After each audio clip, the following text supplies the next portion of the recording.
Hello, good evening, नमस्कार, welcome to Exampur. मैं अमित पांडे एक बार फिर से स्वागत करता हूं आपका अपने परिवार एग्जामपुर।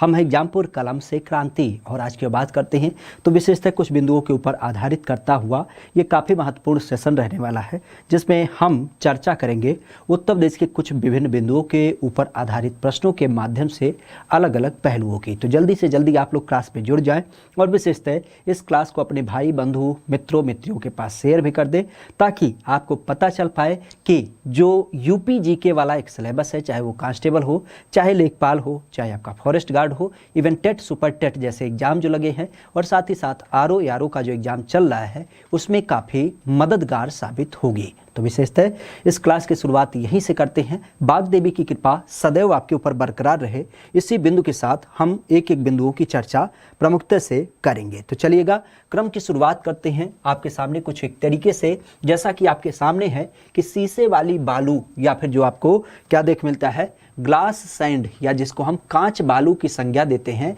यह आपके उत्तर प्रदेश के किस एक जिले में पाया जाता है। ठीक है, उत्तर प्रदेश के किस एक जिले में आपको कांच बालू देखने को मिलता है। ठीक है, विशेष ध्यान रखिएगा, हमारे उत्तर प्रदेश में जो उत्तर प्रदेश का क्रम होता है, यहाँ पे बुंदेलखंड क्षेत्र में, या यूँ कह सकते हैं कि उत्तर प्रदेश के जो दक्षिणी 12 जिले हैं, इन दक्षिणी 12 जिलों में क्या होता है, आपकी कुछ एक मात्रा में खनिज पाई जाती है। और इन खनिजों में अगर जो देखा जाए तो बहुमूल्य प्रकार के तो खनिज नहीं पाए जाते हैं, लेकिन फिर भी बहुत मात्रा में अलग अलग प्रकार के, जैसे अगर जो देखा जाए तो आपका जो यूरेनियम है, तो यूरेनियम आपके ललितपुर में पाया जाता है। इसके अलावा तांबा की जब बात करते हैं तो तांबा आपके बांदा में पाया जाता है। साथ ही साथ अगर जो कोयला की बात करते हैं तो कोयला आपका सिंगरौली के अंदर पाया जाता है।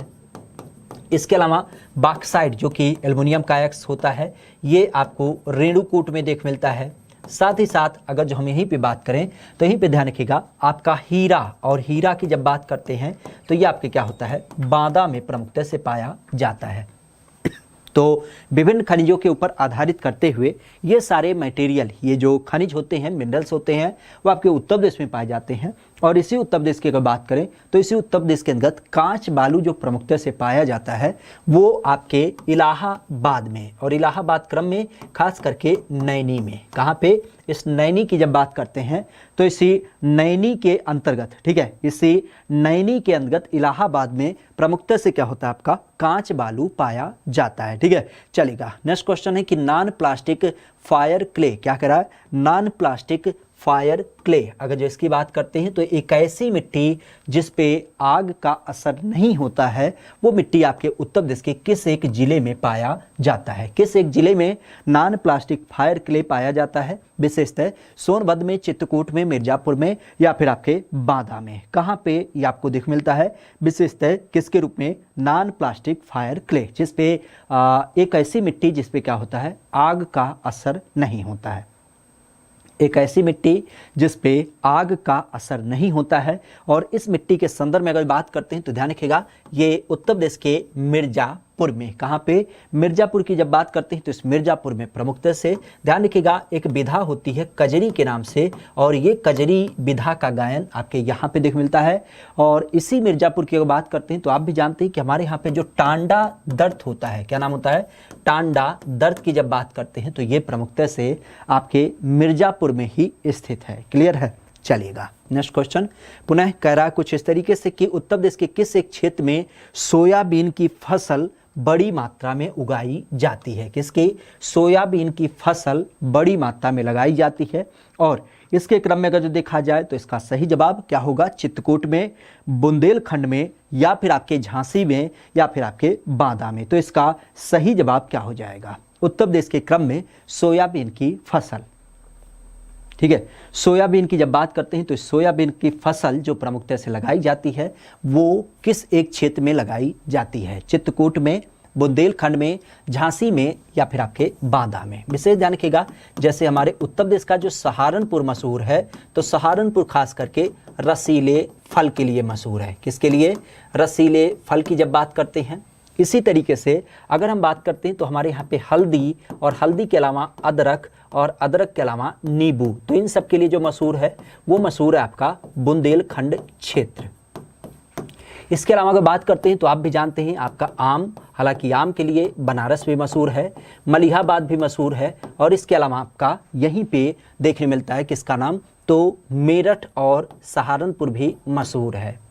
इसके अलावा आलू की जब बात करते हैं तो आलू के लिए आपका आगरा जो लोकेशन है, आगरा के अलावा फर्रुखाबाद जो है, अलीगढ़ है, मेरठ है, तो इस सारे लोकेशन में। साथ ही साथ अगर बात करते हैं तो ध्यान रखिएगा हमारे यहाँ पे चावल की जब बात करते हैं तो चावल का कटोरा चंदौली जिले को बोला जाता है। और गेहूं के क्रम में अगर बात करते हैं तो गेहूं का बड़ी मात्रा में उत्पादन आपके तराई वाले लोकेशन में होता है, हालांकि हरदोई जिले में सबसे ज़्यादा मात्रा में उत्पादित किया जाता है। इस सोयाबीन की बात करते हैं जो कि हमारे यहाँ पे एक कह सकते हैं कि तिलहन फसल होती है, खास करके खरीफ सीजन में लगाई जाती है। कब? खरीफ सीजन में इसको लगाई जाती है।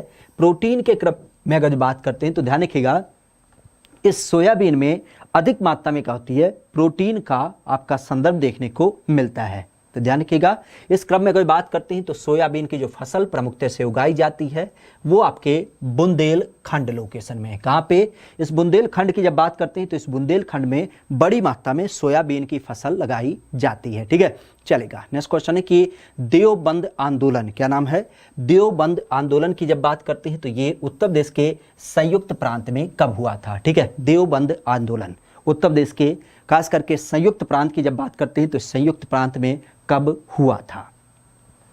क्लियर? देवबंद आंदोलन विशेष अगर जो देखा जाए तो ये हमारे यहाँ पे जो संयुक्त प्रांत का खासा लोकेशन होता है सहारनपुर वगैरह का संबंधित, तो वहाँ पे आप जानते होंगे देवबंद के क्रम में खास करके एक संस्थान भी दारुल उलूम, क्या नाम होता है? इस दारुल उलूम की जब बात करते हैं तो इसकी स्थापना भी यहाँ पे की गई है। तो इस दारुल उलूम की जब बात करते हैं संयुक्त प्रांत सहारनपुर में देवबंद आंदोलन के रूप में देख मिलता है। और ये हमारे यहाँ पे जो चालू किया गया था तो वो चालू किया गया था सन 1866 में। कब? सन 1866 की जब बात करते हैं तो इस टाइम पे आपके उत्तर प्रदेश के कहाँ पे देवबंद वाले लोकेशन में प्रमुखता से चालू किया गया था। ठीक है, चलेगा। नेक्स्ट क्वेश्चन है, उत्तर दीजिएगा कि उत्तर प्रदेश में वन महोत्सव जो सप्ताह होता है वो मनाया जाता है। अर्थात वन महोत्सव के क्रम में अगर बात करते हैं तो हमारे प्रदेश में वन महोत्सव का जो सप्ताह होता है वो कब आयोजित किया जाता है? 1 से 7 जुलाई, 1 से 7 अगस्त, 1 से 7 सितंबर या फिर 1 से 7 अक्टूबर वन महोत्सव। और इस वन महोत्सव की जब बात करते हैं तो ये वन महोत्सव कब आपको देखने को मिलता है? ठीक है, इस वन महोत्सव की जब बात करते हैं तो ये वन महोत्सव कब आपको देखने को मिलता है? ठीक है, वन महोत्सव की जब बात करते हैं तो ये उत्तर प्रदेश में कब आपको देखने को मिलता है? और वन महोत्सव की जब बात करते हैं तो बड़े स्तर पे आप भी जानते हैं कि ये हमारे यहाँ पे 1 जुलाई से लेकर के 7 जुलाई के बीच प्रमुखता से आयोजित किया जाता है। हालांकि विश्व पर्यावरण दिवस की जब बात करते हैं तो आप भी जानते हैं कि 5 जून, कब? 5 जून की जब बात करते हैं तो 5 जून को विश्व पर्यावरण दिवस भी मनाया जाता है। और इस वन महोत्सव सप्ताह की जब बात करते हैं तो इसके अंतर्गत हमारे उत्तर प्रदेश सरकार ने अब की बार वर्ल्ड रिकॉर्ड भी बनाया था। क्यों? क्योंकि इन्होंने एक दिवस में 25 करोड़ पौधे लगाए, जबकि एक सप्ताह में इन्होंने 30 करोड़ पौधे लगाने का लक्ष्य रखा था। ठीक है, तो इस चीज को ध्यान रखिएगा कि एक दिन में 25 करोड़ और एक सप्ताह में 30 करोड़ पौधे लगा के इन्होंने वर्ल्ड रिकॉर्ड भी बनाया था। नेक्स्ट क्वेश्चन है कि सुगंधित पौधे को आधारित करते हुए जो आपका एक अनुसंधान संस्थान है या जो आपका एक शोध संस्थान है वो आपको देखने को मिलता है। ठीक है, तो सही जवाब होगा लखनऊ, मिर्जापुर, बनारस या फिर आपका इलाहाबाद। तो इसका सही जवाब क्या हो जाएगा? ठीक है, किसकी बात की जा रही है?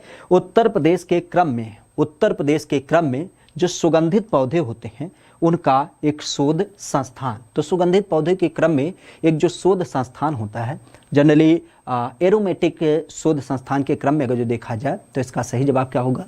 खास करके where is the research institute of aromatic plant located. तो अगर जो इसकी बात करते हैं तो ध्यान रखिएगा ये जो संस्थान होता है वो आपके उत्तर प्रदेश में जो राजधानी लखनऊ है वहाँ पे आपको देख मिलती है। यहीं पर ध्यान रखिएगा, यहीं पे पुनः आपको पूरा वनस्पति संस्थान भी देख मिलता है।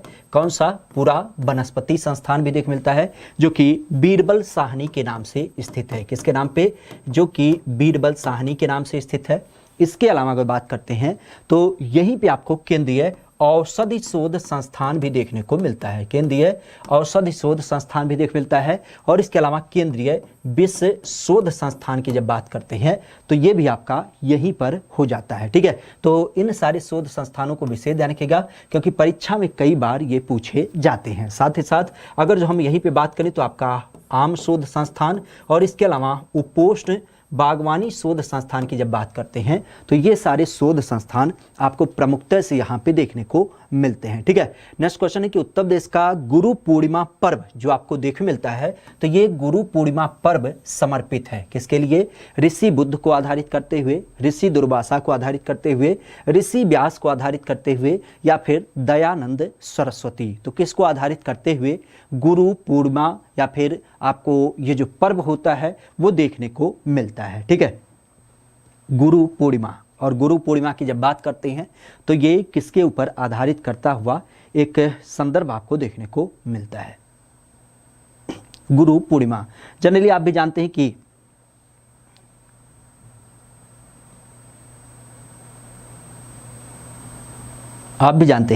कि हमारे प्रदेश में जो गुरु पूर्णिमा का संदर्भ होता है वो काफ़ी महत्वपूर्ण होता है। क्यों? क्योंकि इस दिवस में भगवान बुद्ध को जन्म की प्राप्ति हुई थी। इसके अलावा इसी दिवस में इनको ज्ञान की प्राप्ति हुई थी। क्या? इन्हीं को ज्ञान प्राप्ति भी हुआ था। और इसके अलावा अगर जो देखा जाए तो इसी दिवस में इनको क्या हुआ था? परिनिर्वाण अर्थात मृत्यु की भी प्राप्ति हुई थी। तो बौद्ध धर्म में क्या किया जाता है? इस दिवस को बड़े महत्व से मनाया जाता है और खासा अगर जो देखा जाए तो ये ऋषि बुद्ध को समर्पित करते हुए दिवस देखने को मिलता है, ठीक है। ऋषि बुद्ध को आधारित करता हुआ ये दिवस आपका काफी महत्वपूर्ण होता है जो कि भगवान बुद्ध के संबंध में देखने को मिलता है। विशेष ध्यान रखिएगा बुद्ध के बचपन का नाम सिद्धार्थ हुआ करता था और इनकी जब बात करते हैं तो इनकी जन्मभूमि जो है वो आपके लुम्बिनी देखने मिलता है। और लुम्बिनी के क्रम में अगर जो देखा जाए तो ये वर्तमान कपिलवस्तु और कहीं न कहीं जो आपका अपना जिला सिद्धार्थनगर होता है वो देखने को मिलता है, जहाँ पे आपको पिपराहवा स्तूप, कौन सा? पिपराहवा स्तूप की जब बात करते हैं तो ये इनके जन्मभूमि पर प्रमुखता से स्थित है, ठीक है। चलेगा। नेक्स्ट क्वेश्चन है, कह रहा है कि उत्तर प्रदेश के क्रम में उर्दू अकादमी की स्थापना की गई। किसकी स्थापना?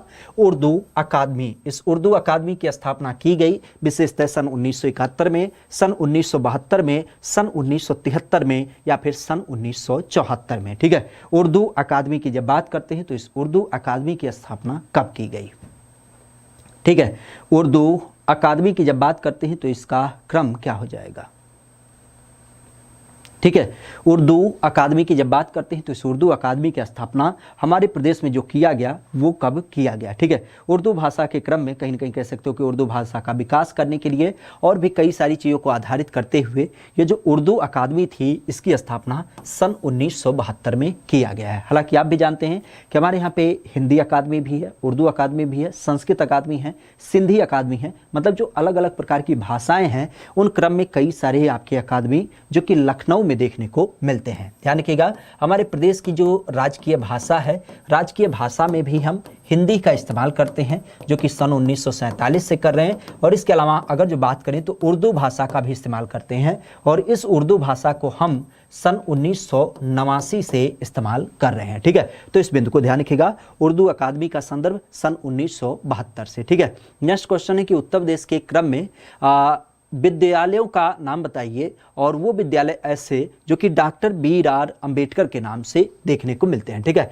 Doctor B R. अंबेडकर के नाम पे जो आपके विद्यालय हैं उनकी अगर बात करते हैं तो इनकी संख्या उत्तर प्रदेश में कितनी है? 2 है, 3 है, 4 है या फिर आपके 5 है। ठीक है, इसका सही जवाब क्या हो जाएगा? उत्तर प्रदेश में विद्यालयों के क्रम में अगर बात करें तो विद्यालयों के क्रम में कितना नाम देखने को मिलता है? ठीक है, विद्यालयों का जो नाम देख मिलता है वो देखने को मिलता है। विद्यालयों का नाम विशेषतः अगर जो इसकी बात करते हैं तो ये किसके नाम पे देख मिलता है? तो ध्यान रखिएगा डॉक्टर भीमराव अंबेडकर के नाम पे 2 विद्यालय हैं। एक आपका सामान्य विद्यालय होता है और एक आपके लखनऊ में स्थित है, खास करके विधि विश्वविद्यालय के रूप में, यानी कि लॉ यूनिवर्सिटी की जब बात करते हैं तो वो हो जाती है। और एक आपका सामान्य राजकीय विद्यालय होता है। तो डॉक्टर भीमराव अंबेडकर के नाम से हमारे प्रदेश में 2 अलग अलग प्रकार के विद्यालय देखने को मिलते हैं। ठीक है। नेक्स्ट क्वेश्चन है कि उत्तर प्रदेश में खादी ग्रामोद्योग बोर्ड की जब बात करते हैं तो इस खादी ग्रामोद्योग बोर्ड की स्थापना कब की गई? सन 1970 में, सन 1960 में, 1950 में या फिर 1940 में? तो इसका सही जवाब क्या हो जाएगा? आप भी जानते हैं कि हमारे यहाँ पे जो खादी से संबंधित आइटम होते हैं, मतलब खादी के जो कपड़े होते हैं, उनको कहीं ना कहीं प्रमोट करने के लिए इस संस्थान की स्थापना की गई है। तो ये संस्थान खादी ग्रामोद्योग बोर्ड के नाम से जो स्थापित किया गया है वो कब स्थापित किया गया? 70, 60, 50 या फिर आपका 40 में? ठीक है, तो इसका सही जवाब क्या हो जाएगा? क्लियर है? तो इसका सही जवाब क्या हो जाएगा? किसकी बात करें? आपके प्रदेश के अंतर्गत, ठीक है, आपके प्रदेश के अंतर्गत अगर जो बात करें तो इस प्रदेश के अंतर्गत इसका सही जवाब क्या हो जाएगा? और प्रदेश में ध्यान रखिएगा, खादी ग्रामोद्योग बोर्ड की जो स्थापना की गई थी वो की गई थी सन 1960 में। खास करके जो हमारे यहाँ पे खादी से संबंधित उत्पाद होते हैं उनको बड़े मार्केट तक पहुँचाने के लिए। ठीक है, नेक्स्ट क्वेश्चन कह रहा है कि बुद्ध ने अपने जो अंतिम जीवन की वर्षा ऋतु बिताई थी, मतलब यूं कह सकते हैं कि जो अपना अंतिम समय बिताया था वो कहाँ पे बिताया था? पावापुरी में, वैशाली में, लुम्बिनी में या फिर आपके सारनाथ में? तो अंतिम वर्षा ऋतु की जब बात करते हैं तो ये इन्होंने कहाँ पे बिताया था? अंतिम वर्षा ऋतु, अंतिम वर्षा ऋतु की जब बात करते हैं तो ये वर्षा ऋतु का जो संबंध होता है वो कहाँ पे बिताए थे? तो ध्यान रखिएगा, ये बिहार में एक जगह पड़ता है वैशाली नाम से, तो वहाँ पे इन्होंने अपने अंतिम वर्षा ऋतु बिताए थे। विशेष ध्यान रखिएगा, अगर जो यहाँ पे पूछ लिया कि सबसे ज़्यादा जो वर्षा ऋतु थी वो कहाँ पे बिताए थे तो आपको देख मिलता है श्रावस्ती में। कहाँ पे? श्रावस्ती की जब बात करते हैं तो श्रावस्ती में सबसे ज़्यादा वर्षा ऋतु इन्होंने बिताए थे। और इसके अलावा अगर बात करते हैं तो साकेत के अंतर्गत इन्होंने क्या किया था? बड़े स्तर पर अपने उपदेश दिए थे। विशेष अगर जो इनके उपदेश की बात करते हैं तो ये पाली भाषा में उपदेश देते थे। और अगर जो इनकी बात करते हैं तो जब ये अंतिम वर्षा ऋतु वैशाली में बिताए और उसके बाद चले आए थे कुशीनगर में, और कुशीनगर की अगर बात करते हैं तो वर्तमान जो मल्ल राजाओं का शासन हुआ करता था वहीं पर इनकी क्या हो गई थी? मृत्यु हो गई थी। और जिसको हम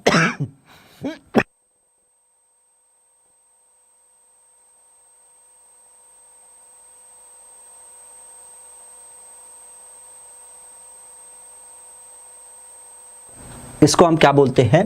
महापरिनिर्वाण भी बोलते हैं। क्या बोलते हैं? महापरिनिर्वाण भी संज्ञा देते हैं। ठीक है, तो इस चीज़ को ध्यान रखिएगा, जब भगवान बुद्ध की मृत्यु हुई थी तो उस कारण से उसको महापरिनिर्वाण भी बोला जाता है। और यहीं पे आपको जानने को मिलता है कि महापरिनिर्वाण मंदिर विशेषतः कहाँ स्थित है? तो ये वर्तमान में आपके कुशीनगर में प्रमुखता से देखने को मिलता है। ठीक है, इस कुशीनगर में क्या हो जाता है? महापरिनिर्वाण मंदिर भी आपको देखने को मिलता है। ठीक है, नेक्स्ट क्वेश्चन है कि राम प्रसाद बिस्मिल जी को कहां पर फांसी दी गई? ठीक है, क्या कह रहा है? राम प्रसाद बिस्मिल की अगर बात करते हैं तो राम प्रसाद बिस्मिल को जो फांसी दी गई वो कहां पे दिया गया? लखनऊ में, गोरखपुर में, इलाहाबाद में या फिर आपके गाजियाबाद में? ठीक है, खासा राम प्रसाद बिस्मिल आप भी जानते हैं, एक घटना हमारे यहाँ पे हुई थी जिसको हम नाम देते हैं काकोरी टेन कार्रवाई। क्या नाम देते हैं? काकोरी टेन कार्रवाई। अब इसका नाम हम बदल करके ही बोलेंगे क्योंकि प्रदेश सरकार के द्वारा इसका नाम चेंज कर दिया गया है, तो इस कारण ध्यान रखिएगा। काकोरी टेन कार्रवाई की जब बात करते हैं तो ये घटना 9 अगस्त सन 1925 के रात की घटित घटना थी। और इसको जो घटना घटित किया गया था वो आप भी जानते हैं, एक जगह पड़ता है लखनऊ के पास, मलिहाबाद के पास में, काकोरी नाम से। तो वहीं पर इन्होंने क्या किया था? सरकारी खजाने को लूटा था। और सरकारी खजाने के क्रम में 3 नाम काफ़ी महत्वपूर्ण होते हैं, हालांकि 4 नाम काफ़ी महत्वपूर्ण हैं। चंद्रशेखर के अलावा राम प्रसाद बिस्मिल, इसके अलावा राजेंद्र लोहड़ी और इसके अलावा आपके अशफाकुल्ला खान। बिस्मिल की अगर बात करते हैं तो ध्यान रखिएगा, राम प्रसाद बिस्मिल को जो फांसी दिया गया वो आपके गोरखपुर में फांसी दिया गया। अशफाकुल्ला खान की जब बात करते हैं तो इनको फैजाबाद में, और राजेंद्र लोहड़ी की जब बात करते हैं तो इनको गोंडा जेल में फांसी दिया गया। तो ध्यान रखिएगा, राम प्रसाद बिस्मिल जो कि काकोरी टेन कार्रवाई से संबंधित एक प्रमुख अभियुक्त थे, तो इनको गोरखपुर में फांसी दिया गया था। विशेष अगर यही भी बात करते हैं तो ध्यान रखिएगा, राम प्रसाद बिस्मिल और अशफाकुल्ला खान, इन दोनों की जो जन्मस्थली है वो आपके शाहजहांपुर में देखने को मिलती है। कहाँ पे? शाहजहांपुर में ये दोनों लोग आपके जन्मे हुए हैं। ठीक है, चलेगा। नेक्स्ट क्वेश्चन है, कह रहा है कुछ इस तरीके से कि गौतम बुद्ध जिले का मुख्यालय कहाँ पर देखने मिलता है? ठीक है, गौतम बुद्ध नगर जिले की जब बात करते हैं तो इस गौतम बुद्ध नगर जिले के अंतर्गत जो प्रमुखता से इसका मुख्यालय होता है वो कहाँ पे देखने को मिलता है? गौतम बुद्ध नगर, गौतम बुद्ध नगर जिले की जब बात करते हैं तो इसका क्रम क्या हो जाएगा? गौतम बुद्ध नगर जिले की जब बात करते हैं तो गौतम बुद्ध नगर जिले का मुख्यालय कहाँ पे हो जाएगा? दिल्ली, गाजियाबाद, नोएडा या फिर आपका इलाहाबाद। तो आप भी जानते हैं कि गौतम बुद्ध नगर जिले का जो मुख्यालय है वो आपके नोएडा के रूप में देख मिलता है। कहाँ पे?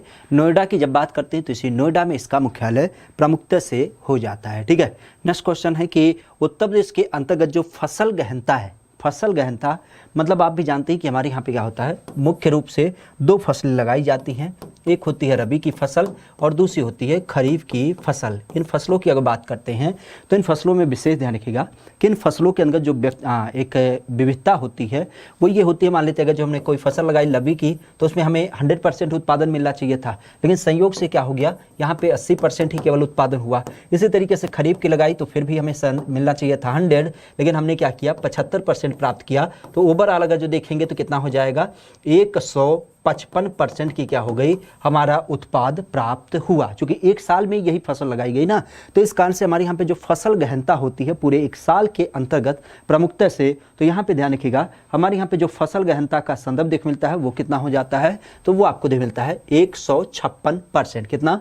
156% की जब बात करते हैं तो ये हमारे यहाँ पे क्या हो जाती है, फसल गहनता ओवरऑल देखने को मिलती है। पुनः ध्यान रखिएगा हमारा जो पश्चिमी उत्तर प्रदेश है तो इस पश्चिमी उत्तर प्रदेश में हम क्या करते हैं, उत्पादन अधिक होता है। जबकि हम अगर जो पूर्वी उत्तर प्रदेश की बात करें, खास करके पूर्वांचल की, तो यहाँ पे क्या हो जाती है, जो सघनता होती है, सघनता मतलब जो व्यक्ति के रूप में देखा जाए तो कृषि सघनता यानी कि जो खेती बाड़ी में लगे लोगों की संख्या होती है वो पूर्वांचल में ज़्यादा होती है। जबकि पश्चिमी उत्तर प्रदेश में अगर जो देखा जाए तो यहाँ पे लोग कम लगे होते हैं, लेकिन यहाँ पे लोगों का उत्पादन ज़्यादा होता है। ठीक है, ये भी क्वेश्चन पूछा गया है। ठीक है, चलेगा। कह रहा कि प्रतापगढ़ किस एक नदी के किनारे प्रमुखता से आपको देख मिलता है? प्रतापगढ़ किस एक नदी के किनारे प्रमुखता से देख मिलता है? राप्ती, सई, गंगा या फिर आपके गोमती। ठीक है, किसकी बात कर रहा है? प्रतापगढ़ की बात कर रहा है। ठीक है, प्रतापगढ़ की अगर बात करते हैं तो प्रतापगढ़ किस एक नदी के किनारे प्रमुखता से बसा हुआ है? ठीक है, प्रतापगढ़, प्रतापगढ़, इस प्रतापगढ़ की अगर बात करते हैं तो प्रतापगढ़ किस एक नदी के किनारे प्रमुखता से बसा है? तो आप भी जानते हैं कि प्रतापगढ़ जो हमारा बसा है वो आपके सई नदी के किनारे बसा है। राप्ती गोरखपुर के किनारे देख मिलता है। इसके अलावा गंगा के किनारे कानपुर हो गया, कानपुर के अलावा बनारस हो गया, बनारस के अलावा कन्नौज हो गया। तो ये सारे शहर, गोमती लखनऊ और लखनऊ के अलावा जौनपुर और जौनपुर के अलावा विशेषतः सुल्तानपुर। तो ये सारे जिले क्या हो जाते हैं, ये आपके गोमती नदी के किनारे स्थित हैं। ठीक है, चलेगा। नेक्स्ट क्वेश्चन पूरा कि उत्तर प्रदेश में संतरे और लीची का जो उत्पादक जिला है वो देखने को मिलता है। ठीक है, संतरा और लीची का उत्पादक जिला सोनभद्र, सहारनपुर, बुलंदशहर या फिर आपका गाजियाबाद। ठीक है, यहाँ पे विशेषतः किसकी बात की जा रही है? आपके प्रदेश में संतरा और लीची उत्पादन का जो प्रमुख एक जिला है वो कौन सा क्षेत्र होता है? सोनभद्र, सहारनपुर, बुलंदशहर या फिर आपका गाजियाबाद। और यहाँ पे अगर जो देखा जाए तो ध्यान रखिएगा प्रमुखता से क्या हो जाएगा, यहाँ पे जो बिंदु देख मिलता है वो आप भी जानते हैं कि आपके उत्तर प्रदेश का सबसे पश्चिमी जिला सहारनपुर, और इस सहारनपुर की जब बात करते हैं तो सहारनपुर हमारे यहाँ पे क्या होता है, खासा मशहूर है रसीले फलों के लिए।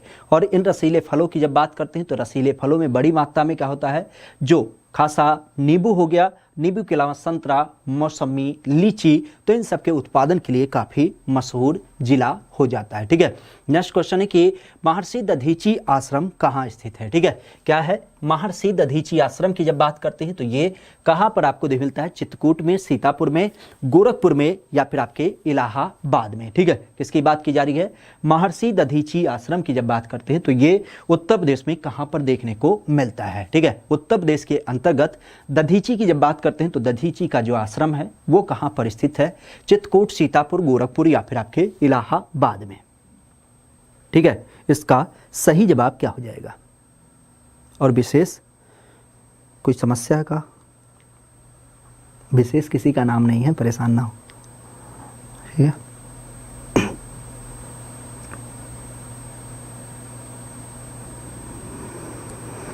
अच्छा अच्छा अच्छा।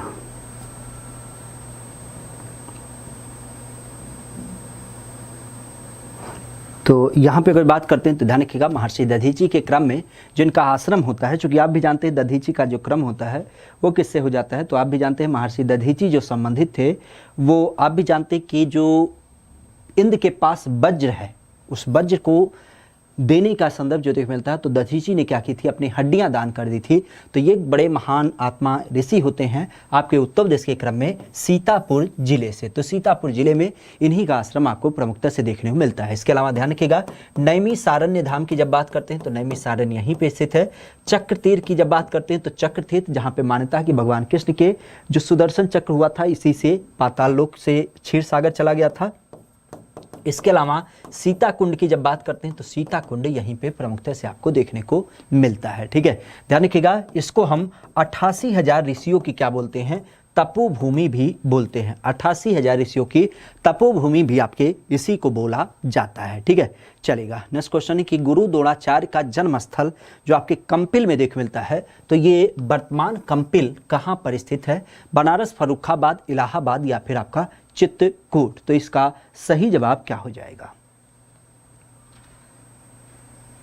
ठीक है, और यहाँ पे अगर जो देखा जाए तो ध्यान रखिएगा, आप भी जानते हैं कि हमारे प्रदेश के अंतर्गत जो कंपिल महोत्सव आयोजित किया जाता है वो आपके कहाँ पे, तो ये फर्रुखाबाद में आयोजित किया जाता है। विशेष आप भी जानते हैं कि यहाँ पे जो एक लोकेशन था महाजनपद का वो था पांचाल, और पांचाल के अंदर जो यहाँ के राजा थे उनका नाम था द्रुपद, और द्रुपद के क्रम में इनकी जो लड़की थी उनका नाम था द्रौपदी, और द्रौपदी का जो संदर्भ था वो था अर्जुन के साथ शादी हुआ। क्योंकि पांचाल से इनका संबंध था तो इस कारण से इनको पांचाली भी नाम दिया जाता था। विशेष अगर यहीं पे बात करें तो गुरु द्रोणाचार्य की जन्मस्थली भी होती है, जिन्होंने क्या किया था, कौरव और पांडवों को धनुर्विद्या का शिक्षा भी दिया था। प्रमुखता से अगर यहीं पे बात करें तो मीराबाई की जन्मस्थली भी होती है, और मीरा के संदर्भ में अगर जो देखा जाए आधुनिक मीरा, और आधुनिक मीरा के रूप में अगर बात करें तो आधुनिक मीरा के रूप में जो नाम देख मिलता है वो खासा किसका नाम होता है, तो आप भी जानते हैं कि हिंदी भाषा के एक प्रमुख लेखक के रूप में, हिंदी भाषा के एक प्रमुख लेखक के रूप में अगर जो देखा जाए तो महादेवी वर्मा का नाम, किसका, महादेवी वर्मा का नाम देख मिलता है, और महादेवी वर्मा खासा यहीं से संबंधित आपको देख मिलती है। ठीक है, तो कंपिल का लोकेशन ध्यान रखिएगा, फर्रुखाबाद में पड़ता है, और यहीं पे आपको कंपिल महोत्सव भी देखने को मिलता है। कौन सा, कंपिल महोत्सव की जब बात करते हैं तो कंपिल महोत्सव भी यहीं पे आपको प्रमुखता से देखने को मिलता है। ठीक है, नेक्स्ट क्वेश्चन है, उत्तर प्रदेश के क्रम में कह रहा है कि 50 लाख से अधिक जनसंख्या वाले उत्तर प्रदेश का जो जिला है वो कौन सा है। ठीक है, एक ऐसा जिला जहां पे जनसंख्या 50 लाख से अधिक है, गाजियाबाद, इलाहाबाद, कानपुर या फिर आपका बनारस। तो इसका सही जवाब क्या हो जाएगा। उत्तर प्रदेश के क्रम में सबसे ज़्यादा जो जनसंख्या होती है वो आपके प्रदेश में कहाँ से होती है, तो आप भी जानते हैं जनसंख्या के मामले में जो आपका उत्तर प्रदेश का एक जिला है वो कौन सा है, तो वो इलाहाबाद के रूप में देखने मिलता है। इलाहाबाद की अगर बात करते हैं तो इस इलाहाबाद में सबसे ज़्यादा जनसंख्या है, और इसके अलावा अगर बात करते हैं तो प्रदेश की सबसे ज़्यादा जनसंख्या के क्रम में सबसे ज़्यादा पुरुष भी यहीं पे रहते हैं, सबसे ज़्यादा महिला भी यहीं पे रहती हैं, और सबसे ज़्यादा जो ग्रामीण जनसंख्या है वो भी क्या होती है, यहीं पे आपके निवास करती है। ठीक है, तो पुरुष भी ज़्यादा, महिला भी ज़्यादा, और ग्रामीण जनसंख्या भी क्या होती है, यहाँ पे ज़्यादा आपको देखने मिलती है। ठीक है, नेक्स्ट क्वेश्चन है कि चलास नामक घास क्या है, चलास नामक घास बहुतायत मात्रा में पाई जाती है, तो ये कहाँ पे, बुंदेलखंड में, झांसी में, चित्रकूट में या फिर आपके मिर्जापुर में। इसका सही जवाब क्या हो जाएगा। ठीक है, इसका सही जवाब क्या हो जाएगा कि चलाश नाम की जो आपकी घास पाई जाती है वो बड़ी मात्रा में तो पाई जाती है, लेकिन बड़ी मात्रा में पाई जाती है कहाँ पर पाई जाती है इसको बताइएगा। चलाश की अगर बात करते हैं तो ध्यान रखिएगा, ये रेगिस्तानों क्षेत्रों में पाई जाने वाली जो झाड़ियों टाइप की घास होती है, खासा बुंदेलखंड में। ठीक है, हालांकि हमारे उत्तर प्रदेश में एक और घास का प्रकार पाया जाता है तराई लोकेशन में, और तराई में जो घास पाई जाती है उसे हम हाथी घास भी कहते हैं, सामान्यतः इसको हम सवाना प्रकार की घास भी कहते हैं। क्या बोलते हैं, सवाना प्रकार की घास बोलते हैं, जो कि बड़े बड़े होती हैं, नदियों किनारे आपने अक्सर देखा होगा, जिसको हम मूंज और कास भी बोलते हैं। इनकी पत्तियां बड़ी तेज होती हैं, खासा लोग बोलते हैं कि इसमें अंदर नहीं जाना चाहिए क्योंकि उनकी पत्तियां क्या करती हैं, आपके शरीर पे छीलन लगा देती हैं। हाथी घास इस वजह बोला जाता है क्योंकि इसकी ऊंचाई यानी कि लंबाई काफ़ी लंबी होती है, आपके 5-5 मीटर तक क्या होती है इसकी ऊंचाई देखने को मिलती है। ठीक है, कह रहा है कि ज्योतिमा फुले, अगर जो इसकी बात करते हैं तो ज्योतिमा फुले का जो संबंध होता है वो किस नृत्य से संबंधित हो जाता है। ठीक है, ज्योतिमा फुले तो ना होना चाहिए। ठीक है, ये कुछ गलत लग रहा है क्योंकि ज्योतिमा फुले का नृत्य से संबंधित नहीं है, बल्कि सिद्धेश्वरी का नाम ध्यान रखिएगा। किसका? सिद्धेश्वरी। ठीक है, सिद्धेश्वरी की जब बात करते हैं तो सिद्धेश्वरी देवी का संबंध जो होता है वो किससे हो जाता है? सिद्धेश्वरी देवी की जब बात करते हैं तो इनका किस एक नृत्य से संबंध हो जाता है?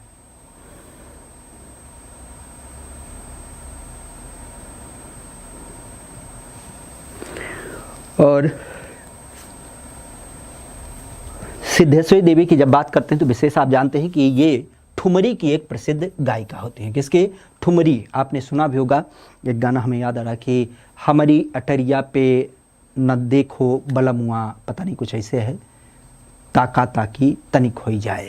तो ठुमरी के क्रम में अगर जो देखा जाए तो ठुमरी का संदर्भ सिद्धेश्वरी देवी, खास करके इनका क्रम देखने को मिलता है। ठीक है, नेक्स्ट है कि अनुषंगी नगर कहा जाता है। अनुषंगी नगर किसे कहा जाता है? गाजियाबाद, गौतम बुद्ध नगर, इलाहाबाद या फिर आपके सोनभद्र में। ठीक है, अनुषंगी नगर, अनुषंगी नगर कहाँ पर आपको देखने को मिलता है? गौतम बुद्ध नगर, इलाहाबाद, गाजियाबाद या फिर सोनभद्र में।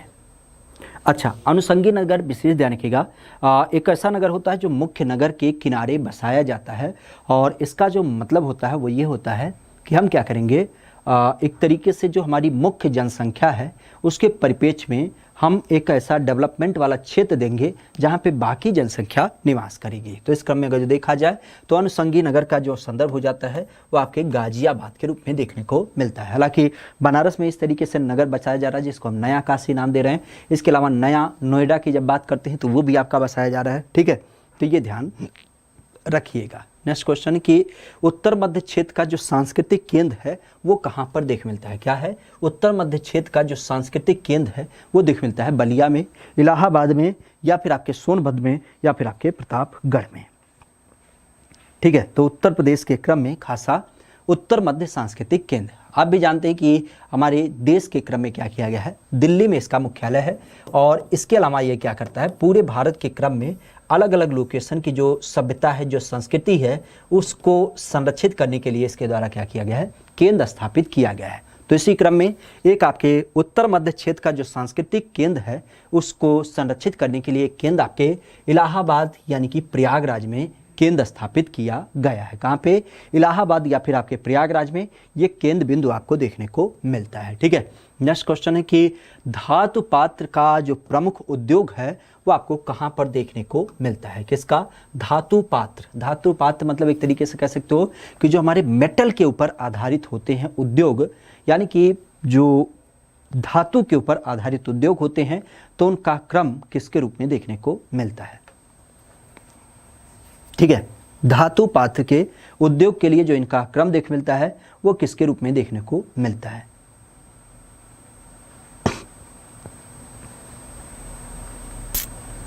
और यहाँ पे कोई बात करते हैं तो ध्यान रखिएगा, विशेषतः धातु यानी कि धातु नगरी या जिसको हम पीतल नगरी की संज्ञा देते हैं तो वो कौन सा मशहूर है? तो आपका मुरादाबाद काफ़ी मशहूर है। चर्म नगरी आपके कानपुर को बोला जाता है। इसके अलावा मेरठ को कैंची नगरी और साथ ही साथ खेल नगरी बोला जाता है। आगरा को हम पेठा नगरी और इसके अलावा ताज नगरी और इसके अलावा चर्म नगरी की संज्ञा प्रमुखता से देते हैं। ठीक है, नेक्स्ट क्वेश्चन है कि मक्कनपुर का मेला आपके उत्तर प्रदेश के किस एक जिले में लगता है? क्या नाम है?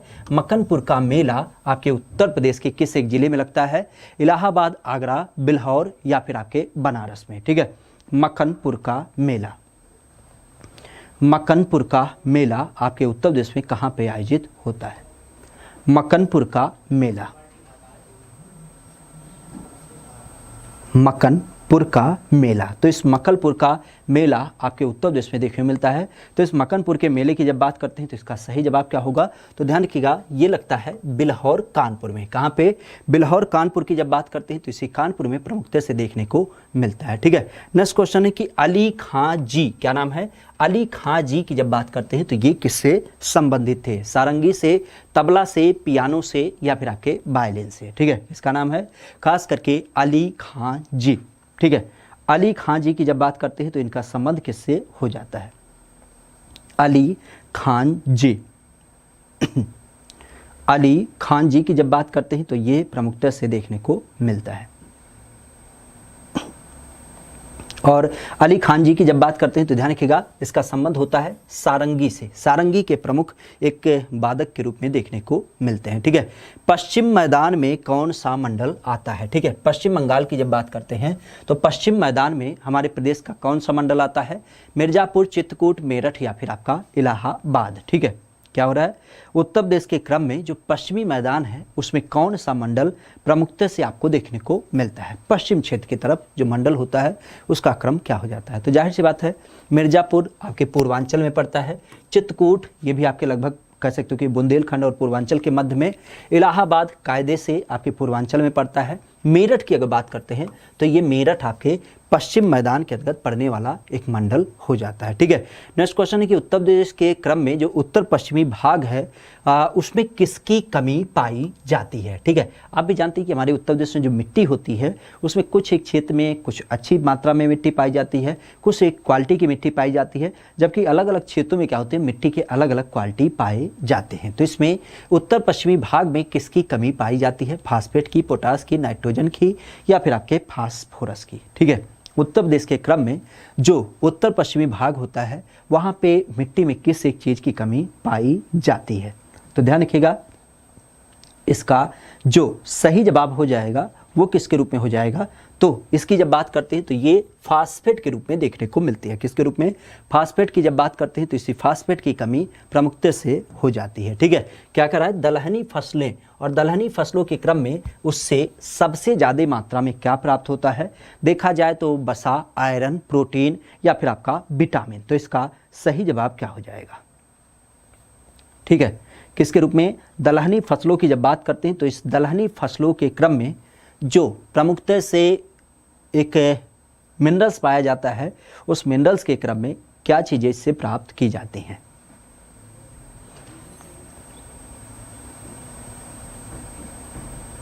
तो दलहनी फसलों के बारे में विशेष ध्यान रखिएगा कि दलहनी फसलों का जो क्रम प्राप्त होता है वो विशेषता आपको देख मिलता है किसके रूप में, तो ये आपको देख मिलता है विटामिन के रूप में, प्रोटीन के रूप में देख मिलता है। दालों से हमें क्या होती है, प्रोटीन की अधिकतर मात्रा प्राप्त हो जाती है। ठीक है, नेक्स्ट क्वेश्चन है कि नॉरिन 10 क्या है, ये जो नॉरिन 10 नाम का एक नाम है वो विशेषता किससे संबंधित है, देखा जाए तो धान की प्रजाति, आम की प्रजाति, गेहूं की प्रजाति या फिर आपके दलहन की प्रजाति। तो किस एक प्रजाति से संबंधित आपकी नॉरिन 10 देखने को मिलती है, क्या नाम है, नॉरिन 10।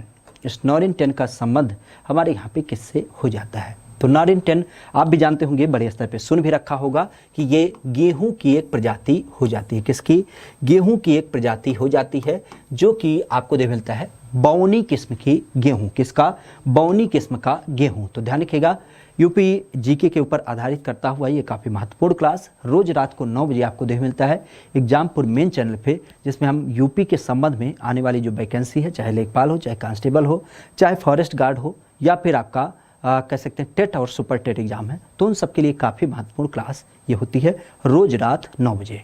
क्लास के बारे में कोई भी सुझाव हो, कोई भी अनुभव हो तो उसे कमेंट बॉक्स में ज़रूर दीजिएगा। बाकी आज की क्लास यहीं तक रखते हैं, कल की क्लास में पुनः मिलेंगे। तो आज के लिए इतना ही, thank you, all the best, good night, शुभ रात्रि, सब बखैर।